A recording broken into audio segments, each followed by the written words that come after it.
completely up to date. When a person gets moksha or mukti, liberation from this material world, it means their karma is finished. They have no more karma. Their karma is all wiped out by divine grace, which is the only way to get your karma wiped out. Otherwise, everything we do creates some future reaction. Every action, even every thought, creates a future reaction according to our desire. So there's prarabdha karma, or the karma that's coming into fruition in this lifetime, and then there's kriyamana karma, karmic seeds sown in this life. Whenever a person does something that's not devotional service, it creates more karmic reactions that go into the next life. Good or bad, doesn't matter. Even activities in the mode of goodness, even though they're necessary as preliminary for devotional service, unless they're also engaged in devotional service, they merely create future reactions. For example, charity.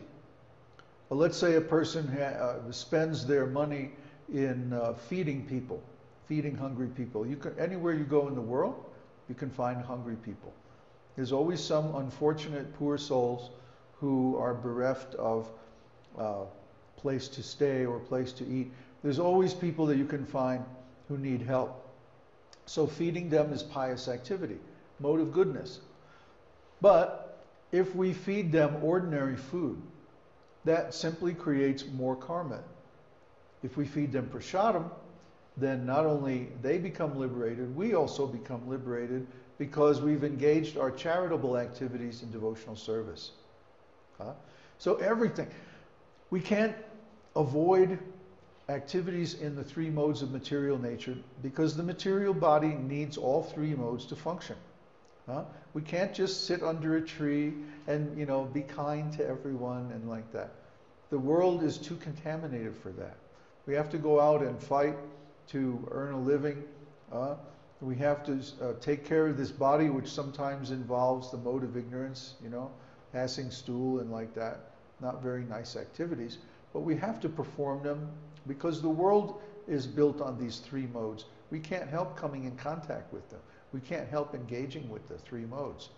But we can engage all of these activities, all these three modes of our current embodiment in devotional service. Someone raised their hand? Can karma be manipulated if one knows how the law of karma works?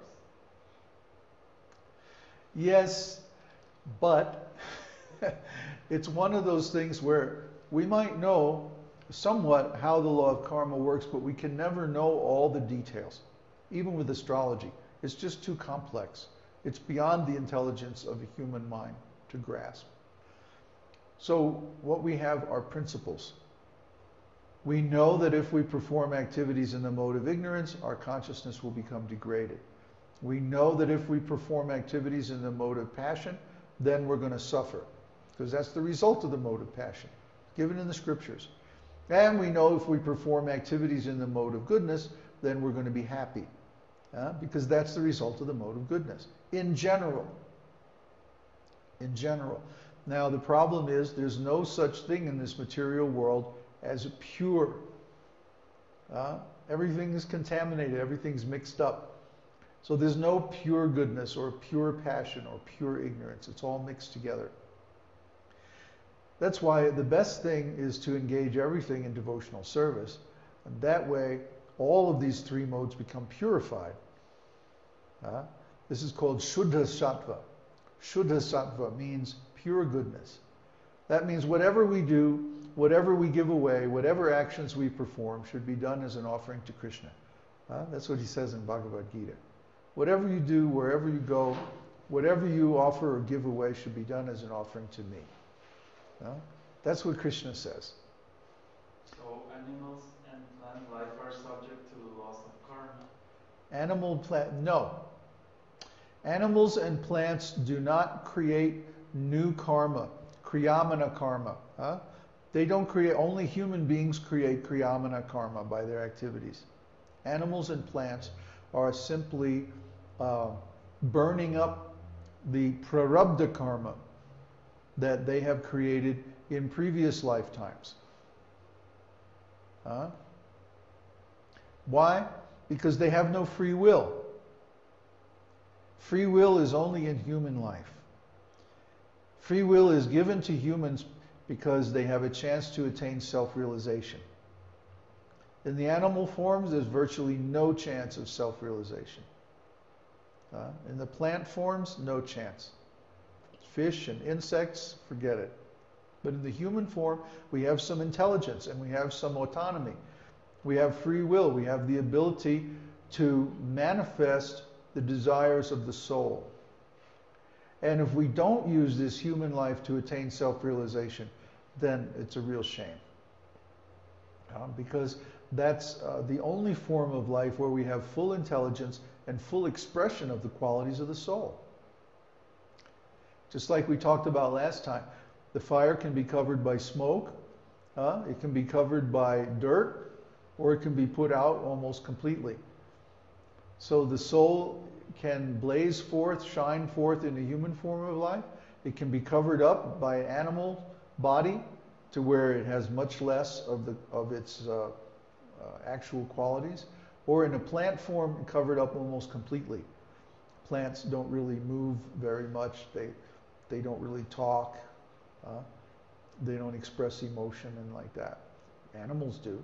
But humans have the full expression of the qualities of the soul, including the ability to attain self-realization.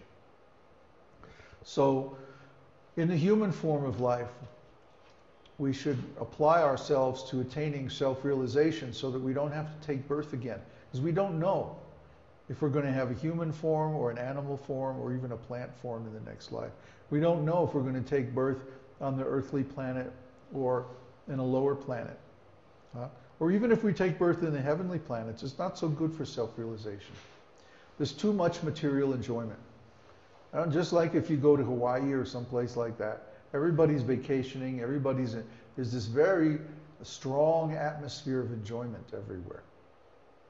So it's very hard to do activities of self-realization unless you go away from everybody up in the woods or something like that. Yes?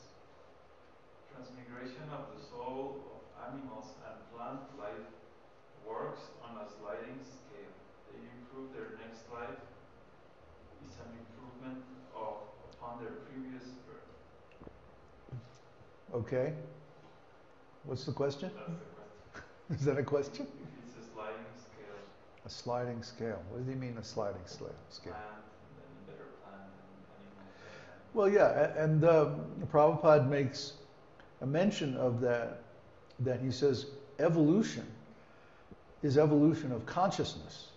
It is not evolution of bodily forms. The species, we've never seen, no one has ever observed another species coming from a different species. No one has ever observed a reptile turning into a bird. That's just a theory. But what does happen is that the soul transmigrates from lower forms to higher forms through 8,400,000 species. And finally, we get the opportunity for a human form. And then we have to exercise that for self-realization. The animal forms, like I said, they're just burning up their prarabdha karma.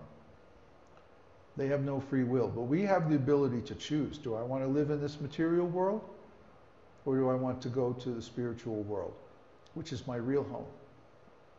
So let's take the opportunity to get out. And let's also influence our astrology clients that they should engage their life in this way and get out. So now in the next section, the different types of karma are discussed. And he talks about the fixed signs, the movable signs, and the dual signs. You'll notice if you look at the chart that we gave last time about the signs, some of them are fixed, movable, or dual. Fixed signs, any planets that are in fixed signs, denote qualities that are very difficult to change, whether good or bad. These are engraved on the native's heart, so to speak. These are very, very deep-rooted qualities that, in order to change, the person would have to make a huge effort over a long period of time. On the other hand, planets that are in movable signs denote qualities that are very easy to change. Again, whether good or bad. Okay? I'm not going to give any examples because we're just talking a very high level about principles. Now, dual signs are sort of in between. They're not exactly movable or they're not exactly fixed. So these qualities can be changed, but it does take some disciplined effort over a significant period of time. The fixed signs, very difficult to change.